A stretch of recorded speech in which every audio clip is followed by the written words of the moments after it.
Assalamualaikum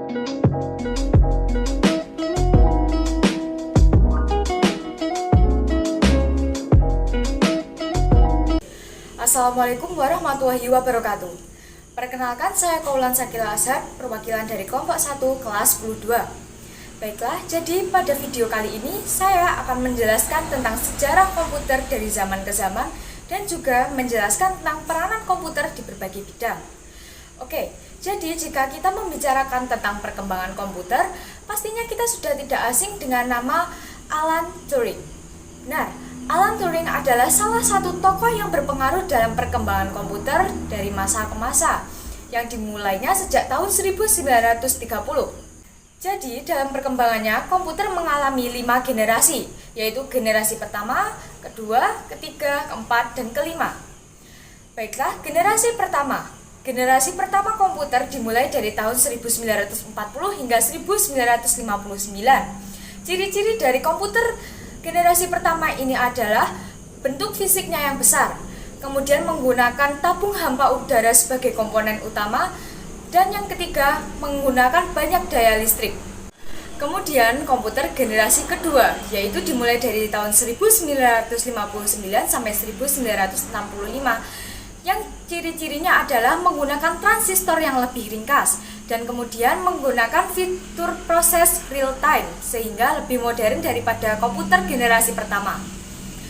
Kemudian ada komputer generasi ketiga, yaitu tahun 1965 sampai 1970. Jadi ciri utama dari komputer generasi ketiga ini adalah sudah dilengkapi dengan integrated commerce dan juga memori yang memadai. Kemudian adalah komputer generasi keempat, yaitu tahun 1970-an. Jadi pada tahun 1970-an ini atau komputer generasi keempat, kita sudah sering mengenalnya dengan PC atau personal computer. Produk yang paling terkenal dalam perkembangan generasi keempat ini adalah Apple II, yang dilengkapi dengan chip dengan mikroprosesor dan juga penyimpanan semikonduktor. Kemudian adalah komputer generasi kelima atau komputer generasi yang kita gunakan sampai sekarang.